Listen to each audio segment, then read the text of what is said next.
রান্নাঘরের সিঙ্ক পরিষ্কার করার কিছু সহজ উপায়। আসসালামু আলাইকুম। আপনি বেশিরভাগ দিন একটি অপরিষ্কার রান্নাঘর সিঙ্কের সমস্যার সম্মুখীন হন। আপনি কি এমন উপায় খুঁজছেন যার মাধ্যমে আপনি প্লাম্বারকে যোগাযোগ করার পরিবর্তে আপনার নিজের সমস্যা নিজেই সমাধান করতে পারেন? আশা করি আজকের ভিডিওটা আপনাদের একটু হলেও উপকারে আসবে।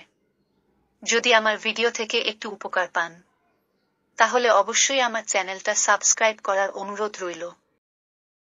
তো চলুন জেনে নিই কিভাবে আপনার রান্নাঘরের সিঙ্ক পরিষ্কার করবেন। 1. অবিলম্বে পাত্র ধুয়ে নিন। নোংরা এবং ধোয়া না করা পাত্রগুলি সিঙ্কে খুব বেশি সময় ধরে রাখলে ব্যাকটেরিয়াগুলি পাত্রের পাশাপাশি সিঙ্কেও নোংরা হতে পারে। তাছাড়া বাসন থেকে ফেলে রাখা তেল এবং গ্রিস একটি ঘন আবরণ তৈরি করবে, যা পরে ধুয়ে ফেলা কঠিন হবে। 2. গভীর পরিষ্কার।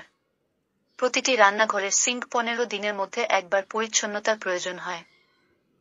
এর জন্য আপনি বেকিং সোডা, বোরাক্স, লবণ এবং লেবুর রসের মিশ্রণ ব্যবহার করতে পারেন। শুধু সিঙ্কে পাউডার ছড়িয়ে দিন এবং কয়েক মিনিটের জন্য রেখে দিন। তারপরে স্টিলের স্ক্রাব ব্যবহার করে সমস্ত ময়লা এবং তেল বন্ধ করে একটি ভালো স্ক্রাব দিন। সবশেষে গরম জল ব্যবহার করে সিঙ্কটি ভালো করে ধুয়ে ফেলুন। 3.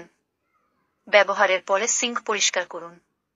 প্রতিবার সিঙ্ক পরিষ্কার করার জন্য একটু সময় ব্যয় করলে এটি আপনার রান্নাঘরের সিঙ্ককে গভীরভাবে পরিষ্কার করার কঠিন কাজ থেকে বাঁচাতে পারে। আপনার থালা বাসন পরিষ্কার করার পরে সিঙ্কটি সাবান দিয়ে হালকা স্ক্রাব করে ধুয়ে ফেলুন। 4. লেবু এবং লবণ স্ক্রাব। এটি লেবুর রস এবং লবণ দিয়ে তৈরি একটি সহজ এবং সহজ স্ক্রাব। প্রতিটি বাড়িতে লেবু সহজেই পাওয়া যায় এবং লবণও। শুধু সিঙ্কে কিছু লবণ ছিটিয়ে দিন এবং স্ক্রাব করার সময় রস চেপে সিঙ্কে একটি লেবুর অর্ধেক ঘষে নিন। উভয় উপাদানই সিঙ্ক থেকে তেল এবং ময়লা বের করতে সাহায্য করে এবং লেবুর ব্যবহার একটি নতুন গন্ধ দেয়। 5. ডিশওয়াশিং সাবান দিয়ে স্ক্রাবিং। এটি সম্ভবত একটি মেটাল সিঙ্কের জন্য দৈনন্দিন সিঙ্ক পরিষ্কার করার অন্যতম সেরা পদ্ধতি। শুধু আপনার বাসন পরিষ্কারের বার এবং একটি ধাতব স্ক্রাব নিন এবং এটি একটি সম্পূর্ণ স্ক্রাব দিন। তারপর পানি দিয়ে ধুয়ে ফেলুন। আপনি কয়েক মিনিটের মধ্যে একটি চকচকে পরিষ্কার ধাতব সিঙ্ক পাবেন। আশা করি এই ভিডিওটা দেখে আপনারা একটু হলেও উপকার পাবেন।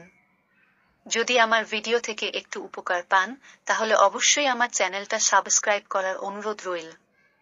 আবার দেখা হবে নতুন কোনো ভিডিও নিয়ে। সে পর্যন্ত সকলেই ভালো থাকুন। আল্লাহ হাফেজ।